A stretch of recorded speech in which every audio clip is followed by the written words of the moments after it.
Hello everyone,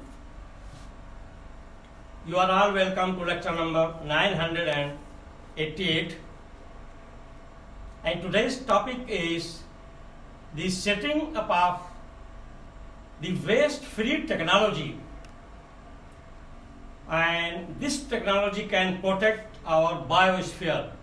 So nowadays the main challenge for all of us globally is how to protect our biosphere. If I say biosphere, means it is having two segments. One is water segment, aqueous, ocean, river, and second one, that is your living organism and non-living organisms, plant, animals. So how they can be protected from industrial waste, and this industrial waste will escape first in atmosphere, that is in air, and also in ocean, and all together is called biosphere. So we have to protect the biosphere from the industrial waste, toxicity and pollution. And for atmosphere, when we are talking, different type of toxic gases are escaped because of the rapid industrialization, and especially chlorofluoro compounds. That chlorofluoro compounds, they are widely used in our refrigerator, ACs, and some other cooling instruments in industries.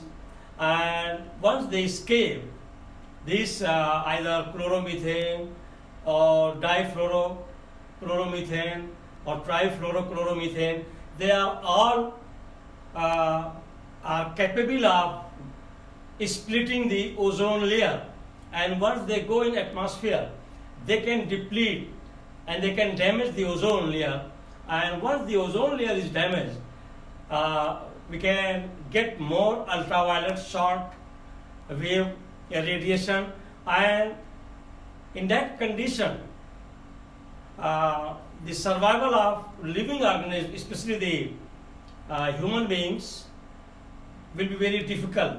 We can get lot of cancer, they are carcinogenic, especially in the European countries we can have lot of skin cancer, and also from industries where we are manufacturing different type of chemicals, we are using sulfuric acid, nitric acid, and these gases are also produced in the steel industry, fertilizer industry, ammonia, sulfur dioxide, carbon dioxide gases, and there must be equilibrium of carbon dioxide gases and oxygen. That's why now it is a serious environmental issue. If there is disturbance in the equilibrium of the carbon dioxide gas, if in case there is deforestation, desertification, and these plants, they act as the platform to absorb the excess carbon dioxide gas which is produced in industries or some other sources, and there will be balance of oxygen as well as carbon dioxide gas, so that the chance of global warming will be less, because this carbon dioxide gas is responsible of global warming. They are known as a greenhouse gas effect, and the escaping of nitrous oxide, nitric oxide, sulfur dioxide, all these gases, they combine with water vapor in the atmosphere air, and they are converted into nitric acid and sulfuric acid, and they come down to our earth in the form of acid rain, and that acid rain can increase the pH of our soil, and acidic pH means towards desertification. So if it is not controlled, lot of overall damage to our biosphere. So we have to go to such type of technology, new technology, and that technology should be in position to recycle. Nowadays lot of recycle technology is there, that technology is taking care of industrial waste. So these points I am going to give one by one.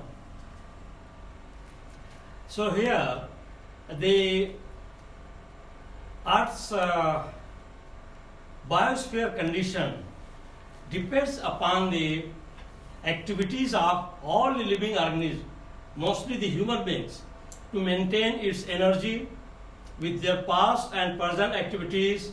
Their fauna, flora, land, soil, ocean, river, all are inclusive. So here number one is the biosphere is the Earth's shell, whose structure and energy conditions are because of the past or present activities of living organisms, the protection of air, water, land, soil, flora, and fauna. Flora means all those plant material.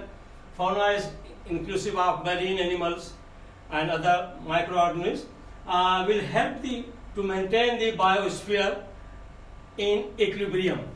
So all these, starting from air to flora, fauna, are affected by the past and present human activities and other animal activities, and that will maintain the equilibrium of biosphere, which is affected by the vital activities of mankind.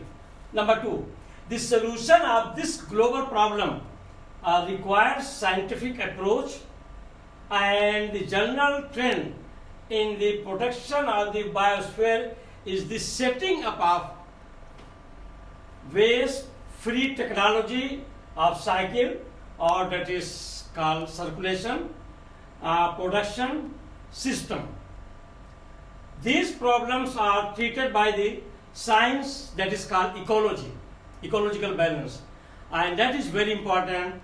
With the help of ecology, there will be equilibrium of atmosphere, stratosphere, biosphere all together.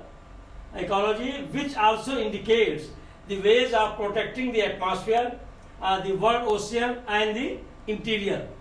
And number three, the protection of atmosphere.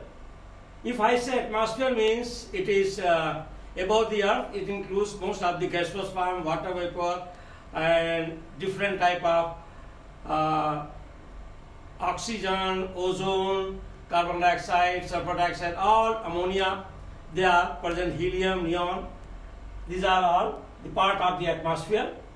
Is very important in many respects. The main part of ozone is found in the stratosphere. Actually, there is, when we are talking of biosphere, means it is inclusive of living organisms and non-living organisms, ocean, water, land. Then we go to atmosphere. Atmosphere means where mostly the air, and above the earth it goes up to few kilometers, maybe 20, 30 kilometers. After that, the stratosphere maybe 100, 150 kilometers. And the ionosphere, where a lot of charged particle ions are there. So in stratosphere, the ozones are formed because of the presence of the short wave ultraviolet light, and that high energy will make the oxygen to combine and to form ozone layer.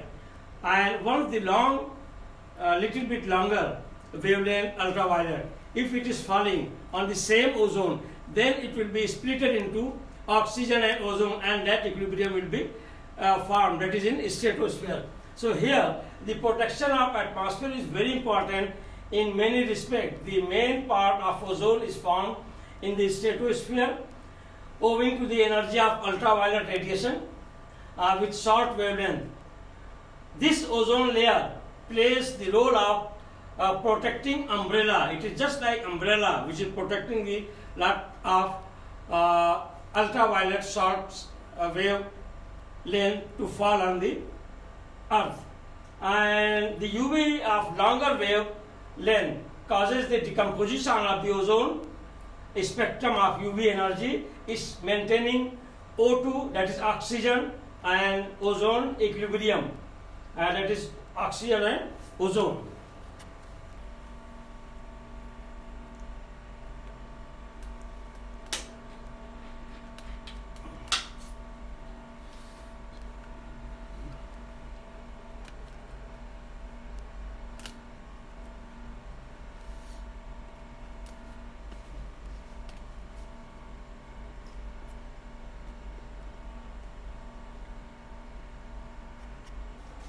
So this escaping of the lot of industrial waste in the form of gaseous form is a serious challenge for biosphere as well as for atmosphere. And I have given here, for example, and I have already told you in the beginning, that lot of highlights of the methane, like chlorofluoro compound, that is CF2, Cl2, CF3, Cl, and CFCl4, CCl4, carbon tetrachloride. All these gases, they are all used in industrial process to manufacture as a air conditioner, refrigerator. They are known as a refrigerating agent. Carbon tetrachloride is used in all the industries which are involved in production of synthetic or artificial fiber. And in this way, these chlorofluorocarbons, carbon tetrachloride, they escape in atmosphere, in air, and they are capable of damaging a lot of ozone molecules, and that is causing the depletion of the ozone layer. Also, lot of sulfuric acid, nitric acid, they are used in industrial process. They are producing sulfur dioxide, carbon dioxide gases, and these carbon dioxide gases, if it is not maintaining equilibrium with oxygen, it can lead to global warming. So these are all factors I have given here. Number 4 is the protective ozone layer undergoes decomposition under the action of methane halides, and these methane halides such as CFCl4, CF2Cl2, CCl4, and nitrogen oxides. All these substances escape in the atmosphere as a result of production of refrigerating agents. CCl4, that is carbon tetrachloride, is the starting material for synthetic fiber in many industries. Nitric acid, that is HNO3 and H2SO4, they are used in many industries. Also the use of nitrogen containing salts. So these acids, they are producing sulfur dioxide, nitrous oxide, nitric oxides, and they escape in the atmosphere. Penetrating of the solar radiation leads to the synthesis of various harmful compounds over the surface of the earth. For example, single oxygen, that is oxygen free radical, that is known as singlet oxygen, can cause skin cancer. Benzopyrene and other polynuclear aromatic hydrocarbons are carcinogenic substances. Number 5, the combustion of motor fuels also introduces lead, because most of these petrols which are used in automobile, they are using anti-knocking agent that is called tetraethyl lead, and that tetraethyl lead, once petrol is burned, it is escaping to atmosphere, and it is taken by plants, and those plants what we are eating, so indirectly it is going to our body and it is accumulated and it may cause some neurogenic problem or some brain health problem. Discharge that is lead compounds into the atmosphere, and they first accumulate into plants and then enter human and animal organisms. The discharge of aerosols from chemical industries containing toxic metals such as arsenic, lead, mercury, and manganese leads to the ground and underground water poisoning. The percentage of carbon dioxide discharged into atmosphere is increasing day by day. We all know because of that there is global warming.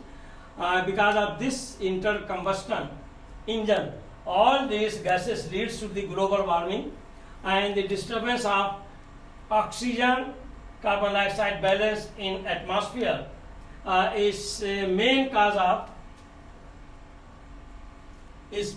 of global warming. There is continuous increase in the pollution of biosphere by industrial wastes and other effluents. This is global issue, which has to be taken care.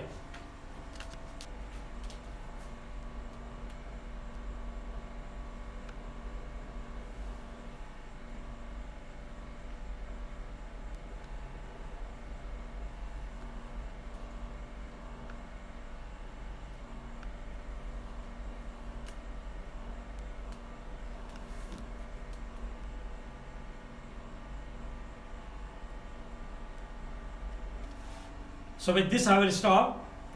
Thank you very much for watching the lecture.